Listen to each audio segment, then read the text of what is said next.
Namaste everyone. Today we are going to discuss Trademark Agent Examination 2023 Paper 2. Time duration is 3 hours and total marks is 100. तो कुछ instructions है जैसे this paper consist of 3 parts A, B and C. All questions are compulsory, मतलब कोई भी options नहीं है, जो भी क्वेश्चंस आएंगे आपको अटेम्प्ट करना है. Candidates should read the question carefully before answering. क्या एग्जैक्टली पूछ रहे हैं क्वेश्चंस में वो आपको जानना ज़रूरी है, उसके बाद ही आप आंसर अटैम्प्ट कीजिए. No clarification will be provided during the examination on any technical legal matter.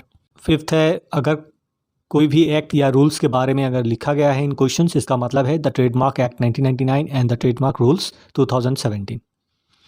Candidate is expected to quote relevant sections and rules as well as prescribe fees and forms in the answer wherever required. जितना आपको याद है फ़ी के बारे में, forms के बारे में, रेलेवेंट सेक्शंस, रूल्स, सारा कुछ ईच एंड एवरी क्वेश्चंस के आंसर्स में आप कोट करने का कोशिश कीजिएगा ताकि आपको फुल मार्क्स मिल पाए. तो बिफोर वी स्टार्ट एक चीज़ बता दूं, जिनके पास पैसे हैं वो तो कोचिंग इंस्टीट्यूट ज्वाइन कर सकते हैं. वो लोग स्पेशली प्रिपेयर करते हैं फॉर एग्जामिनेशन, इसलिए प्रोफेशनल हायर करते हैं, टीचर्स हायर करते हैं, तो ऑब्वियसली आपको पैसे देने पड़ेंगे वहाँ पे. और कुछ सेक्शंस ऐसे भी होते हैं जिनके पास पैसे बहुत कम होते हैं या पैसे ना के बराबर होते हैं, फिर भी वो अटैम्प्ट करना चाहते हैं, तो ये वीडियो के थ्रू उनको थोड़ा सा हेल्प मिल जाएगा. और स्पेशली उन्हीं लोगों के लिए मैं ये वीडियो बनाता हूँ. तो आपका प्रीवियस क्वेश्चंस पेपर और उसका सॉल्यूशंस भी इसी चैनल में मिल जाएंगे, लिंक मैं डिस्क्रिप्शंस में दे दूँगा. तो चलिए स्टार्ट करते हैं. Let's start. पार्ट ए का पहला क्वेश्चन 5 मार्क्स के लिए है और इसमें लिखा गया है discuss SIPP scheme of the trademark registry and role of facilitator with a view to support startups. तो आइए देखते हैं इसका answer. Answer to question number 1. Since startup India launch on 16 जनवरी 2016 में startup India government of India ने initiate किया था.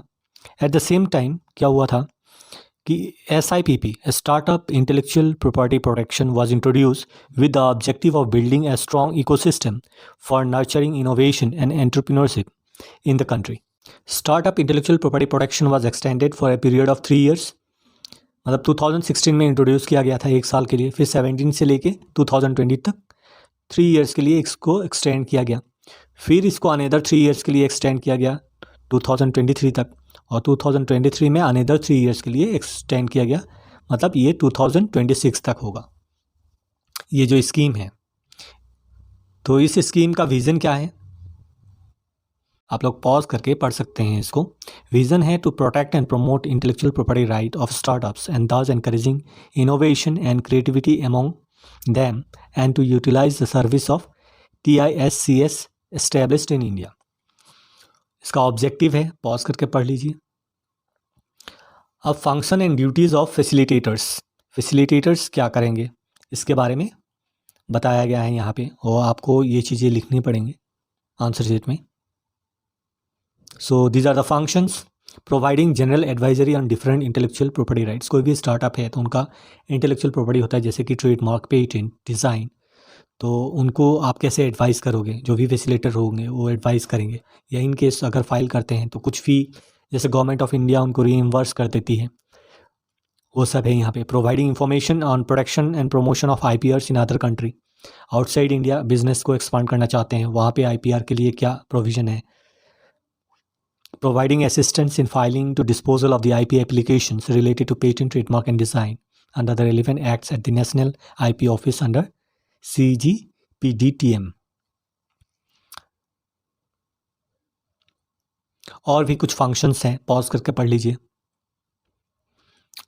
जैसे जो भी प्रोसीजर होगा, जो भी प्रोसिक्यूशंस होगा, appearing on behalf of eligible applicant at hearing as may be scheduled. Opposition contest करना है तब भी आपका फैसिलिटेटर ही यूज़ करते हैं उसमें. तो ये कुछ फंक्शंस थे. Since question is of 5 mark तो ये मोर देन एनफ है. Question number 2. Sunil Bajaj has filed an application on 2004 and he is using his mark Bajaj since 1992. यहाँ पे टाइपो एरर है. उसके बाद क्या हुआ कि जो वेल नोन ट्रेडमार्क है बजाज ने अपोज किया रजिस्ट्रेशन. तो क्वेश्चन ये है कि आप as an agent how will you defend your client. तो कुछ पॉइंट्स मैंने दिया है यहाँ पे। जो एक्चुअल प्रोप्राइटर हैं उन्होंने फाइल किया है ये एप्लीकेशन, और ये मार्क डिस्टिंक्टिव है इनका। और सेकेंड में है the goods are different from the opponent, so the question of causing confusion और deception in the minds of the public do not arise. तो ये एक इम्पॉर्टेंट पॉइंट है। और सबसे इम्पॉर्टेंट जो रेलिवेंट सेक्शन है इसका वो है सेक्शन 12, ऑनेस्ट कंकरेंट यूज़। तो सेक्शन 12 को आप लोग कोट कर सकते हैं, जितना आपको याद है सेक्शन 12 के बारे में लिख सकते हैं इस क्वेश्चन में। और यूजुअली ऐसे क्वेश्चंस में section 9, section 11, section 12 and section 18(4) ये 4 सेक्शन बहुत ही इंपॉर्टेंट हैं from exam point of view. और प्रैक्टिकल आप अगर देखे भी, अगर ट्रेडमार्क कर रहे हैं किसी के अंडर में, तो तब भी आपको इन सारे सेक्शंस के बारे में पता होगा थोड़ा बहुत। तो यहाँ पे जो रेलिवेंट सेक्शन है वो है सेक्शन 12। सेक्शन 12 में प्रोविजंस है, उसमें सेक्शन 11 क्लॉज 5 के बारे में आप लोग लिख सकते हैं, क्लॉज 6 के बारे में लिख सकते हैं। तो ऑनेस्ट कंकरेंट अगर यूज़ है तो वहाँ पे प्रोविज़न है कि आपको ट्रेडमार्क मिल सकता है, पर कुछ लिमिटेशन के साथ भी अलाउ कर सकते हैं। तो यस, यहाँ पे पॉसिबिलिटीज़ है। और आपको लिखना है अबाउट सेक्शन 12 एंड सेक्शन 11 6 के बारे में। नेक्स्ट क्वेश्चन 3, यहाँ पे ट्रेडमार्क जिफी के बारे में है। तो manufacturing of bicycle in the state of Haryana, ये अखिलेश जी ने अप्लाई किया है ट्रेडमार्क के लिए। एग्जामिनेशन रिपोर्ट में ऑब्जेक्शन आया, ऑब्जेक्शन है under section 11 of the trademark act 1999, क्योंकि ऑलरेडी एक आइडेंटिकल मार्क जिफी है और वो कहाँ पे है, वो रेस्ट्रिक्टेड है to the state of Tamil Nadu and Karnataka. तो whether the mark of Aflex can be registered, पहला क्वेश्चन यही है कि क्या ये मार्क रजिस्टर्ड हो सकता है। आंसर है जी हाँ, हो सकता है। If yes, under what circumstances. तो सर्कमस्टेंसेस के बारे में आपको लिखना पड़ेगा कि जो एप्लीकेंट है अखिलेश, उन्होंने ट्रेडमार्क जिफी को for the manufacture of bicycle in the state of Haryana, वो हरियाणा में कर रहे हैं। Where is the cited mark is for the in the area restricted to Tamil Nadu and Karnataka. तो यहाँ पे स्टेट का डिफरेंस है, जोग्राफिकल लोकेशन अलग अलग है, तो कोई भी कन्फ्यूज़न नहीं होगा। डिसिमिलरिटीज़ ऑफ गुड्स है, applicant is a manufacturer of bicycle, where as cited mark is a manufacturer of spare parts of the bicycle. एक बाइसाइकिल का ब्रांड है, एक बाइसाइकिल का स्पेयर पार्ट्स का, तो इसमें भी गुड्स में भी डिफरेंसेस है। तो ये 2 मेजर डिफरेंसेस है जिसके वजह से यहाँ पे इस मार्क को रजिस्टर्ड होना चाहिए। बोलेंगे कि जो साइटेड मार्क है is not a well known trademark, section 11(2) is not applicable. ठीक है। सेकेंड में हमने जो 2 दिखाया, जो गुड्स डिफरेंस है और टेरिटोरियल डिफरेंसेस है, माने state wise it is restricted. तो यहाँ पे कोई मतलब नहीं बनता कि कोई कन्फ्यूज़न होगा बा डिसेप्शन होगा among the in the minds of the public में कोई एक वैसा कन्फ्यूज़न क्रिएट होगा, उसका सवाल ही नहीं उठता। तो इसीलिए जो सेक्शन है सेक्शन 11 एप्लीकेबल नहीं है, और हम रिक्वेस्ट करेंगे ऑनरेबल रजिस्टर से जो ऑब्जेक्शन है उसको रिमूव किया जाए और हमारा एप्लीकेशन को ग्रांट किया जाए। तो इसी के ऊपर बेस करके आप लोग लिखना है। यहाँ पे जस्ट एक गाइडलाइंस मैं प्रोवाइड कर रहा हूँ ताकि आपको समझ में आ जाए, इसमें आप जितना लिख पाएंगे उतना ठीक है। यहाँ पे जो मैंने आंसर प्रोवाइड कर रहा हूँ ये एक्चुअली सिर्फ एक फंडामेंटल स्ट्रक्चर देने का कोशिश कर रहा हूँ। आप जितना भी प्रैक्टिस करेंगे, जितने भी लिखने का कोशिश करेंगे थ्रू अदर इंटरनेट सोर्सेस, आपको पता चलेगा कि ये भी हो सकता है। आप एक्ट पढ़ेंगे तो उसमें रेलेवेंट सेक्शंस एंड रूल्स उसको भी कोट कर सकते हैं अपार्ट फ्रॉम मैंने जो बताया है यहाँ पे।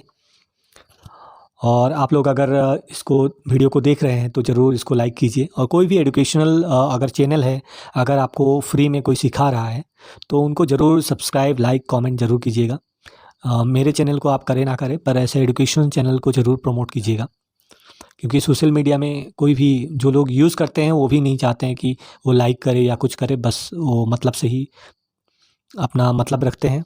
तो ये चीज़ बिल्कुल ही गलत है। जो अच्छे कंटेंट नहीं है उसको ज़्यादा प्रमोशन मिलता है, और जो अच्छे कंटेंट बनाते हैं, जो बेसिक चीज़ें लोगों को बताते हैं, वैसे जो भी यूट्यूबर बाय यूट्यूब में अपने कंटेंट देते हैं, बाय स्टडी मटेरियल देते हैं, उनको उतना आप प्रमोट नहीं करते हो।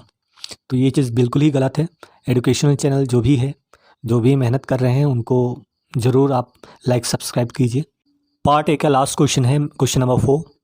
Mister Ajay approaches you for the registration of a word mark V square in class 33. What will you advise your client about its registrability in the applied class being his trademark agent? तो आपको question तो समझ में आ ही गया होगा कि क्या पूछ रहा है, क्या ओपिनियन दोगे। कोई अगर पूछेगा कि ये रजिस्ट्रेशन कराना है मुझे क्लास 33, तो आप क्या कहोगे। अल्कोहल बेवरेजेस के लिए होता है क्लास 33। इसमें जो रेलिवेंट सेक्शन है वो है section 9B, which consists exclusively of mark or indication which may serve in trade to describe the kind, quality, quantity, intended purpose, values, geographical origin, or the time of the production of the goods or rendering of the service or other characteristics of the goods or service. तो ऐसा कुछ अगर है जो indicate करता है आपका kind, quality, quantity, तो नहीं होगा, इसमें ऑब्जेक्शन आएंगे। Marks that are merely descriptive generally are not protected or accorded trademark rights. This is because they do not identify and distinguish the source of products or services. तो ऐसे कोई भी चीज़ होगा, जैसे कोई भी स्वीटनर है, स्वीट चीज़ है, उसको आप चाहोगे कि स्वीटनर व स्वीट करके आप रजिस्टर कर लोगे तो नहीं हो पाएगा। तो यहाँ पे वही चीज़ है, यहाँ पे सेक्शन जो रेलेवेंट सेक्शन आपको लिखना है वो 9B के ऊपर लिखना है। और जो एक्सेप्शंस है इसका, एक तो होता है कि जो ये बार है, ठीक है, कोई भी काइंड, क्वालिटी, क्वांटिटी दर्शाता है कोई भी, वैसा मार्क रजिस्ट्रेबल नहीं है। पर एक्सेप्शन क्या है, अगर किसी ने एक्वायर्ड कर लिया है बहुत थ्रू यूजेस, बहुत सालों से यूज़ कर रहा है कि कम सालों से यूज़ कर रहा है, जैसे भी हो उसके अलग अलग कोर्ट केसेस है, हमें उतने डिटेल्स में नहीं जाना है, पर बेसिक जो है एक्सेप्शंस आर देयर। तो केस लॉ बहुत सारे हैं जहाँ पे प्रिंसिपल ऑफ एक्वायर्ड डिस्टिंक्टिवनेस के बारे में बताया गया है। आपको ये थोड़ा सा लिखना है, जितना मैं लिखा हूँ वही मोर देन एनफ है for 5 marks questions. The goods associated with a trademark do not have to be in market for a certain number of years for the trademark to have acquired distinctiveness. ये recent judgement के ऊपर base है। पहले क्या था कि आप अगर 10-15 ईयर से या 20 ईयर से आप यूज़ कर रहे हो कोई भी मार्क जो कि डेजिग्नेट करता है द काइंड, क्वालिटी, क्वांटिटी, तब उसको एक्वायर्ड डिस्टिंक्टिवनेस माना गया है। पर ये रिसेंट जजमेंट में कहा गया कि ऐसा नहीं है कि बहुत सालों तक आप यूज़ करें। A trademark can be acquired distinctiveness even overnight, एक रात में भी हो सकता है वो। And therefore it depends from case to case, there is no fix time frame for a trademark to have acquired distinctiveness. तो ये कुछ प्रिंसिपल्स है जो कोर्ट ने दिया है, ये ज़रूर लिखिएगा आप। तो 10 मार्क्स के लिए है ये क्वेश्चन। यहाँ पे सिंपली वही है कि आपने एक एप्लीकेशन फाइल किया है ऑरेंज से, ठीक है, और उसमें ड्यूरिंग एग्जामिनेशन स्टेज में क्या हुआ कि ऑब्जेक्शन आया है अंडर सेक्शन 9(2)(a) और 11 ऑफ द ट्रेडमार्क एक्ट। तो आपको एक रिप्लाई देना है एग्जामिनेशन रिपोर्ट के ऊपर। तो आइए देखते हैं, हमारा जो मार्क है वो है ऑरेंज, ORANGE, ठीक है, और जो साइटेड मार्क है वो है औरंग, ORANG, ई नहीं है इसमें। और जो नेक्स्ट है वो है ऑरेंज, AURANGE।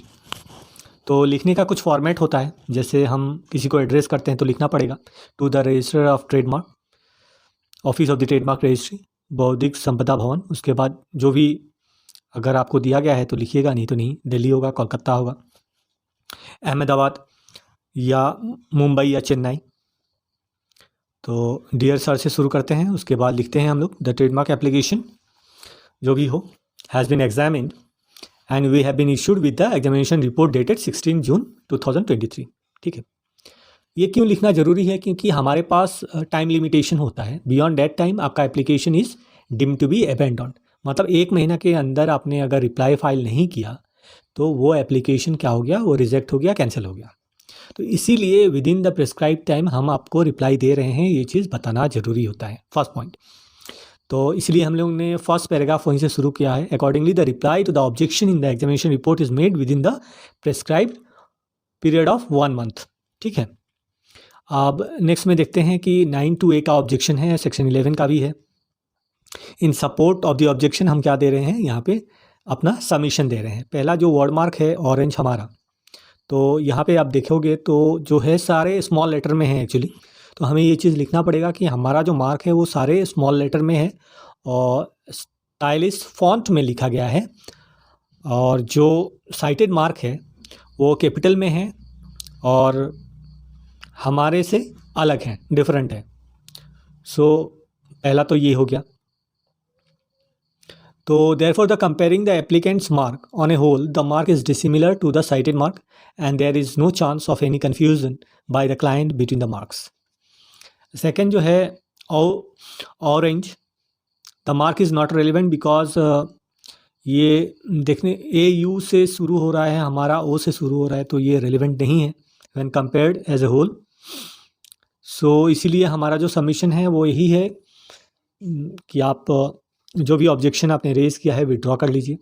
इसमें कभी कभी प्रैक्टिकल फील्ड में रेलिवेंट केस लॉ भी साइट किया जाता है, पर यहाँ एग्जामिनेशन पॉइंट ऑफ व्यू और 10 मार्क्स के लिए कोई ज़रूरी नहीं है। आपको ज़्यादा फोकस करना है कि 9(2)A को आप कोट कर दें वहाँ पे, तो आपको मार्क्स अच्छे मिलेंगे। और जो सेक्शन 11 है जहाँ पे क्रिएट कन्फ्यूज़न वाला रेलिवेंट सेक्शन है 11 का, वहाँ पे आप उसको कोट कर सकते हैं, तो इससे मार्क्स आपको अच्छे खासे मिल जाएंगे इसमें। नेक्स्ट क्वेश्चन नंबर 6, ये भी कंसिस्ट ऑफ 10 मार्क्स, 10 मार्क के लिए है। यहाँ पे कुछ नहीं है, एक हमने डिवाइस मार्क मतलब एक लोगो फाइल किया है हमने ट्रेडमार्क के लिए गो सर्विसेज के नाम से इन क्लास 35, ठीक है। और उसका यूज़र हम क्लेम कर रहे हैं फ्रॉम 1/8/2022, ठीक है, 1 साल पहले से हम लोग क्लेम कर रहे हैं सपोज़ कीजिए। तो हमें क्या देना है, हमें इसके साथ जो भी हम एप्लीकेशन फ़ाइल करते हैं उसके साथ एक यूज़र एफिडेविट देना होता है। तो इसका आंसर में यही हमसे मांग रहे हैं कि draft a reply to the examination report, ठीक है, along with the user affidavit. Objections भी हैं इसमें, ऑब्जेक्शंस के ऊपर लिखना है और यूज़र एफिडेविट भी देना है। तो यहाँ पे सिंपली हम लोग एड्रेस करेंगे इसे to the register of the trademark, ठीक है। तो डियर सर से शुरू करते हैं और उतना ही लिखना है फिर यहाँ पे भी। और the examination report contain N objection under section 91A of the trademark act. तो ये लास्ट वाला लाइन है, यहाँ पे हम लोग ये दे सकते हैं कि गो सर्विसेज जो डिवाइस मार्क है वो since the mark is not a word mark के लिए हम लोगों ने अप्लाई नहीं किया है और इसमें प्रायोरिटी क्लेम है, इसीलिए जो ये ऑब्जेक्शन है 9(1)A का, इसको रिमूव किया जाए और हमारा जो एप्लीकेशन है उसको एक्सेप्ट करके फर्दर प्रोसीडिंग के लिए लगाया जाए। तो यही सब के बारे में लिखना है हमें। और यहाँ पे एक यूज़र एफिडेविट हमें चाहिए, तो आइए देखते हैं यूज़र एफिडेविट कैसे लिखते हैं हम लोग। तो यूज़र एफिडेविट एक्चुअली आपको इंटरनेट में भी बहुत सारे मिल जाएंगे, पर ऐसे जनरली लिखते हैं, ऐसे ही आपको लिखना पड़ेगा कि आई जो भी होगा मिस्टर, यहाँ पे होगा MS आकाश प्राइवेट लिमिटेड के ऊपर होगा ये। तो उनका कोई भी एक कंपनी का कोई एक मैनेजिंग डायरेक्टर होगा CEO होगा, उनके नाम पे एफिडेविट जाता है। कंपनी लीगल एंटिटी है तो एफिडेविट हमेशा इंसान के नाम पे ही जाते हैं। तो जो भी लिखना पड़ेगा वहाँ पे mister XYZ MD of Akash private limited having registered office, जो भी उनका ऑफिस है, स्पेस देके do here bye declare as follow that I am an Indian by nationality and MD of this is having our office at itna. I state that I am familiar and well conversant with the facts and the circumstances of the present matter and competent and authorized to swear this affidavit and make the necessary statement in respect thereof. A trademark application is hereby made for registration of the accompanying trademark in class 35 and is said mark has been continuously used since। हम लोग जब से claim कर रहे हैं तब से ये एफिडेविट में लिखना पड़ेगा in respect of the said goods the statement made herein are basis of my knowledge and information received by me and believe to be true and that it conceal nothing and that no part of it is false. तो ऐसे ही लिखते हैं generally affidavit. तो ये एक simple format है, आप लोग सीख लीजिए। इसी फॉर्मेट में जब भी आपको नेक्स्ट क्वेश्चन जो भी अटैम्प्ट होगा अगर यूज़र एफिडेविट, तो यही फॉर्मेट में आपको देने से आपको मार्क्स मिल जाएंगे।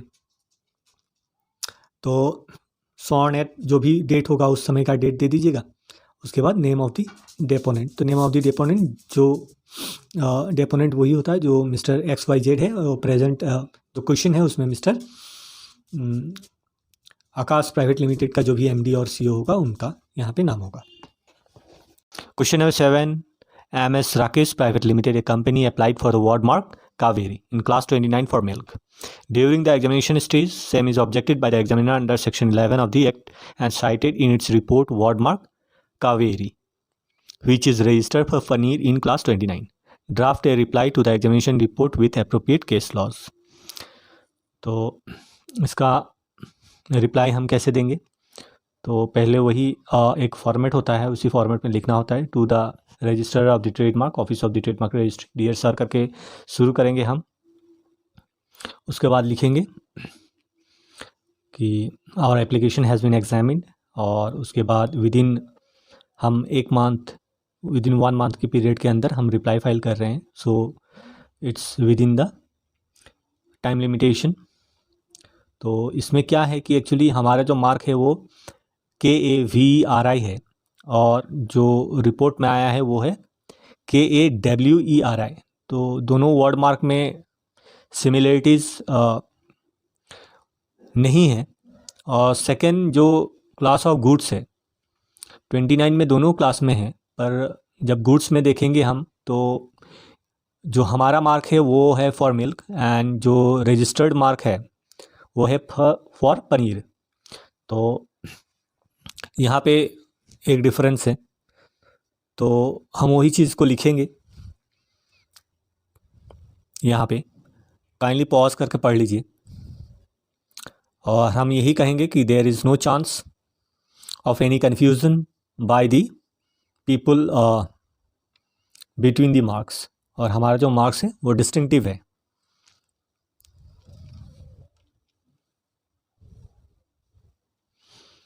फर्दर हम एक प्रेयर क्लॉज भी ऐड करना होता है, जहाँ पे हम बोलेंगे कि जो भी ऑब्जेक्शन है उसको रिमूव किया जाए और हमारा एप्लीकेशन फॉरवर्ड किया जाए फॉर फर्दर प्रोसीडिंग्स। और उसके बाद यहाँ और एक क्वेश्चन है कि अप्रोप्रिएट केस लॉज चाहिए। तो केस लॉज में हम देखेंगे कि उसके पहले एक सेक्शन इम्पॉर्टेंट है, section 2H of the trademark act. A mark is deemed to be deceptively similar to another mark if it is so merely resembled that other marks as to be likely to or cause confusion। तो ये चीज़ें आपको लिखना पड़ेगा, क्योंकि जो examiner है जिसने ये एग्ज़ामिन करके आपको रिपोर्ट में दिया है कि ऑलरेडी ये मार्क है, तो उनको लग रहा है कि ये मार्क अगर हम आपको देंगे तो ये लाइकली टू कॉज कन्फ्यूज़न। सो इसमें कुछ केस लॉज है कि कौन सा मार्क है, कितना डिग्री ऑफ सिमिलरिटीज़ चाहिए। यहाँ हमारा तो class of goods totally different है, हमारा मिल्क के लिए है, और पनीर में ऑलरेडी जो मार्क है KAWERI। सो गुड्स अलग अलग हैं, तो कोई मतलब नहीं बनता कि सेम पीपल अगर जो दूध लेने आएंगे तो कॉज कन्फ्यूज़न होगा। तो ऐसे ढेर सारे कुछ प्रोमिनेंट लैंडमार्क जजमेंट है, उसके बारे में आप इंटरनेट पे पढ़ सकते हैं। मैंने सारा कुछ नहीं लिखा क्योंकि बहुत ज़्यादा हो जाएगा। Starbucks corporation versus Starbucks coffee, ये आप देख सकते हैं। कोका कोला कंपनी बिस्लेरी के साथ एक हुआ था। तो इसमें यही है, the basic principle laid down in Wockhardt versus Mahesh medical and general store 2002 का है। मुंबई हाई कोर्ट का ये जजमेंट है, जिसमें बताया गया था कि mark must be look at from the first impression of a person of an average intelligence and imperfect recollection. और सेकेंड जो है, overall structure, phonetic similarities and similarities of idea are important and both visually and phonetically test must be applied. तो ये सब चीज़ें जो crux है वही मैंने लिखा है। जब आप इंटरनेट पे सिमिलर डिसेप्टिवली सिमिलर मार्क्स के ऊपर सर्च करेंगे तो बहुत सारा जजमेंट आएगा। कोई एक जजमेंट जो आपको इजी लगे वो पढ़ लीजिए, और वहाँ से चीज़ें आप लिख सकते हैं। Part C consist of 25 marks. ये सिंगल क्वेश्चन में 25 मार्क्स के लिए है, और इसमें एक कंपनी है हॉल्वो बोल के, उसने क्या किया, ट्रेडमार्क के लिए रजिस्ट्रेशन के लिए अप्लाई किया। ठीक है, और उसके बाद प्रोसीडिंग चलता गया, फिर पब्लिकेशन हुआ। पब्लिकेशन के बाद आपको पता ही है कि अपोजिशन होता है। तो वोल्वो जो कंपनी है उन्होंने क्या किया कि अपोज़ किया कि आपको नहीं मिलना चाहिए, अपोजिशन भेजा। तो इसमें हमें पूछा क्या गया है कि draft a notice of opposition and take all the possible pleas and assumption in your pleading to oppose the present application, also cite relevant sections and rules. तो ये हमें पूछा गया है। तो TMM का फॉर्म आता है, फॉर्म O है फॉर अपोजिशन, ठीक है। और आप लोगों को थोड़ा सा लिखना पड़ेगा सेक्शन 21 के बारे में, अपोजिशन टू रजिस्ट्रेशन। और रूल्स जो है, रूल्स में सेक्शन 42 एंड 43 है, उसमें क्या है, नोटिस ऑफ अपोजिशन के बारे में है। तो उसके बारे में जो भी याद है आपको लिख लेना पड़ेगा। अब सेक्शन रूल्स हो गया और हमें फॉर्म के बारे में भी पता चल गया। अब लिखेंगे कैसे हम, आइए देखते हैं। तो पहले TMO, उसके बाद trademark act 1999, notice of opposition, ठीक है। तो इसमें हम आप लोग पॉज करके पढ़ लीजिए कि hereby give notice of our intention to oppose the registration of the trademark although applied for on कितना तारीख को अप्लाई किया गया था, 16 को, by Volvo Corporation. The grounds of opposition on which we rely are as follow. इसको आप लोग पॉज करिए, पढ़ लीजिए, पढ़ क्या लीजिए, लिख लीजिए इसको, ठीक है। सेक्शन हम लोग प्ली लिया है कितना में, 91A के एक से लिए हैं हम लोग। फिर 11(1) में भी हम लोग लिखे हैं कि हॉल्वो और वोल्वो इज़ ऑलमोस्ट आइडेंटिकल, ठीक है। तो एवरी लाइकलीहुड है कि कन्फ्यूज़न होगा, और क्लास भी सेम है और उसमें जो गुड्स है वो भी सेम है।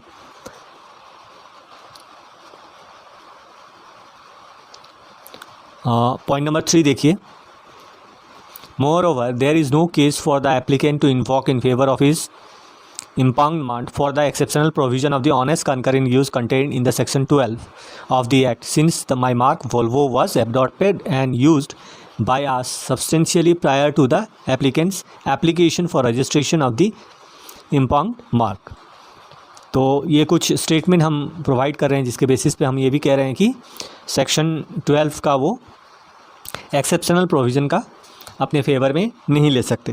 4 में है, वैसे ही 18(4) में है, ये रजिस्ट्रार का डिस्क्रिशनरी पावर होता है इसमें, तो उसके बारे में भी हम लोग लिखें। ये आप लोग पॉज करके पढ़िए, क्या लिख ही लीजिए अगर कोचिंग इंस्टीट्यूट आपने ज्वाइन नहीं किया है, क्योंकि ये सब चीज़ें फैक्ट्स अलग अलग होंगे पर उसका जो लिखने का तरीका होता है वो ऑलमोस्ट एक ही होता है। आप अदर सोर्सेज के थ्रू लिख सकते हैं, पर ये सब इंपॉर्टेंट पॉइंट है जो मैंने यहाँ पे दिया है आप लोगों के लिए। और फाइनली हम लोग क्या करेंगे कि एक प्रेयर क्लॉज लिखेंगे। प्रेयर क्लॉज में हम लोग क्या कहेंगे कि जो इम्पाउंड एप्लीकेशन है हॉल्वो का in class 6 be refuse registration, उसको रजिस्ट्रेशन नहीं मिलना चाहिए because of the ground we have already discuss और ऑलरेडी प्रेजेंटेड अबव। सेकेंड है the instant opposition be allowed, और हम लोगों ने जो अपोजिशन का ये एप्लीकेशन दिया है TMO, इसको आप अलाउ कीजिए। And such other orders as honourable registrar deem fit, और ऐसे भी कुछ ऑर्डर दे सकते हैं जो रजिस्टर को जस्ट एंड फेयर लगे, ठीक है। तो इतना ही लिखना था, पर इसके लिए आपको प्रोविजंस देखना पड़ेगा, सेक्शन 9, सेक्शन 11, और उसके बाद जो अपोजिशन का आपका सेक्शन है उसके बारे में भी लिखना पड़ेगा, सेक्शन 21, और रूल्स में रूल 42, 43।